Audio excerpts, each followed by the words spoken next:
മഴക്കാലം സസ്യജാലങ്ങൾക്ക് വളർച്ചയുടെ കാലമാണ്.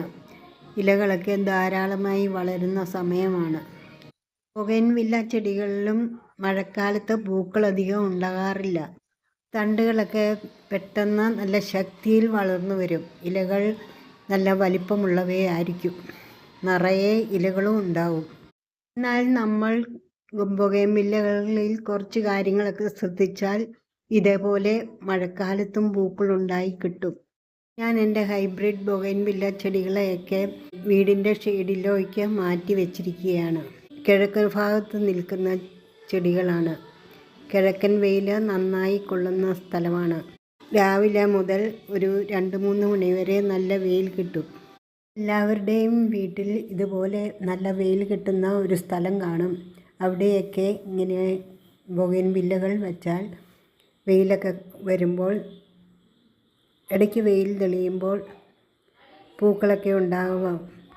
ബൊഗെയ്ൻവില്ലകൾക്ക് പൂക്കുവാൻ ഏറ്റവും അത്യാവശ്യം വെയിലാണ്. ഷെയ്ഡിനോട് ചേർന്ന് വെച്ചിരിക്കുന്നതുകൊണ്ട് ബൊഗെയ്ൻവില്ല ചെടികളുടെ ചുവട്ടിൽ അധികം വെള്ളമൊന്നും വീഴുന്നില്ല. ചെടികൾ മഴ നനയുന്ന സ്ഥലത്തിരുന്നാൽ പൂക്കളുണ്ടാവുകയില്ല. കൊള്ളാതെ നല്ല തെളിച്ചമുള്ള സ്ഥലത്ത് ബൊഗെയ്ൻവില്ലകളെ വയ്ക്കുക. വലിപ്പമുള്ള ഇലകളെയും പ്രായമായ ഇലകളെയൊക്കെ കുറച്ച് പിഴുതു മാറ്റി കളയുക. ഇങ്ങനെ ചെയ്താലും പൂക്കളുണ്ടാകും. ഇലകൾ തിങ്ങി നിറഞ്ഞ് നിന്നാൽ പൂക്കൾ ഉണ്ടാകുവാനുള്ള ടെൻഡൻസി കുറയും. അതുകൊണ്ട് മൂത്തുപോയ ഇലകളെയൊക്കെ നമുക്ക് പിഴുതു മാറ്റിക്കളയാം. അപ്പോൾ പൂക്കൾ ഉണ്ടാകുവാനുള്ള ടെൻഡൻസി കൂടും. തളിരിലകളെ മാത്രം നിർത്തിയാൽ മതി. നീണ്ടുപോയ കമ്പുകളെയും വേണമെങ്കിൽ വെട്ടിക്കൊടുക്കാം. മഴക്കാലത്ത് നൈട്രജൻ ചേർന്ന വളങ്ങൾ കൊടുക്കേണ്ടതില്ല. പൂക്കളുണ്ടാകുവാൻ ആവശ്യമായ ഫോസ്ഫറസും പൊട്ടാസ്യവും കാൽസ്യവും ഒക്കെ അടങ്ങിയ വളങ്ങൾ ചെടികൾക്ക് കൊടുക്കാം. 20-25 ദിവസമൊക്കെ കൂടുമ്പോൾ വളങ്ങൾ കൊടുത്താൽ മതി. രാസവളവും ജൈവവളമൊക്കെ മാറിക്കൊടുക്കാം. ഞാനിപ്പോൾ എല്ലുപൊടിയും അതിലേക്ക് വേപ്പിൻ പിണ്ണാക്ക് പൊടിച്ചതും കൂടി മിക്സ് ചെയ്തിട്ടാണ് ഇട്ട് കൊടുക്കുന്നത്. മഴക്കാലത്ത് ലിക്വിഡായിട്ടുള്ള വളങ്ങളൊന്നും കൊടുക്കരുത്. എല്ലുപൊടിയിൽ ധാരാളം കാൽസ്യവും ഫോസ്ഫറസും അടങ്ങിയിട്ടുണ്ട്. ഇവ പൂക്കളുണ്ടാക്കുവാൻ സഹായിക്കും. വേപ്പിൻ പിണ്ണാക്ക് വളമായും കീടനാശിനിയായും പ്രവർത്തിക്കുന്നു.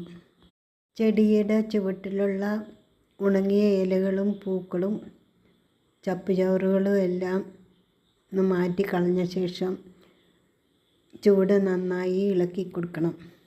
പിന്നീട് തയ്യാറാക്കി വെച്ചിരിക്കുന്ന ഈ മിശ്രിതം 1 സ്പൂൺ വീതം ഇതിൻ്റെ ചുവട്ടിലേക്ക് ഇട്ട് കൊടുക്കാം. പിന്നീട് ചെറുതായിട്ട് അതെല്ലാ ഭാഗത്തേക്കും ഒന്ന് ഇളക്കിയിട്ട് കൊടുക്കാം. ഇന്ന് നല്ല കാറ്റും മഴയൊക്കെ ഉള്ളതുകൊണ്ട് മണ്ണൊക്കെ അത്യാവശ്യം നനഞ്ഞാണ് ഇരിക്കുന്നത്. വളം മണ്ണിൽ ചേരുന്നത് വരെ ദിവസവും ചെറുതായി ഒന്ന് നനച്ചു കൊടുക്കണം. വേരുകളൊക്കെ നന്നായി ഇളകിയിരിക്കുന്നതുകൊണ്ട് വളങ്ങളൊക്കെ പെട്ടെന്ന് വേരുകൾ വലിച്ചെടുത്തുകൊള്ളും. അടുത്ത് കൊടുക്കുന്നത് പോലെ വളങ്ങൾ അധികം കൊടുക്കണ്ട. വളങ്ങളൊക്കെ കുറച്ച് അളവ് കുറച്ച് കൊടുത്താൽ മതി. ഇങ്ങനെയുള്ള കുറച്ച് കാര്യങ്ങളൊക്കെ ശ്രദ്ധിച്ചാൽ മഴക്കാലത്തും ബൊഗെയ്ൻവില്ലകളിൽ പൂക്കൾ വിരിയിക്കാം. പിന്നെ ചിലർക്ക് സംശയം കാണും, ഞാൻ ഇട്ടിരിക്കുന്ന പൂക്കളൊക്കെ നേരത്തെ എടുത്ത് വെച്ചിരിക്കുന്ന വീഡിയോയാണോന്ന്. ഇതൊന്നും നേരത്തെ എടുത്തു വെച്ചല്ല, ഇപ്പോൾ ഉണ്ടായി നിൽക്കുന്ന പൂക്കളാണ്. നിങ്ങൾക്ക് എൻ്റെ ഈ വീഡിയോ ഇഷ്ടമായാൽ ലൈക്ക് ചെയ്യുക, ഷെയർ ചെയ്യുക, കമൻറ്റ് ചെയ്യുക. ആദ്യമായി വീഡിയോ കാണുന്നവരാണെങ്കിൽ സബ്സ്ക്രൈബ് ചെയ്ത് സപ്പോർട്ട് ചെയ്യുക. പുതിയൊരു വീഡിയോയുമായി വരും വരെ ബൈ. Thank you.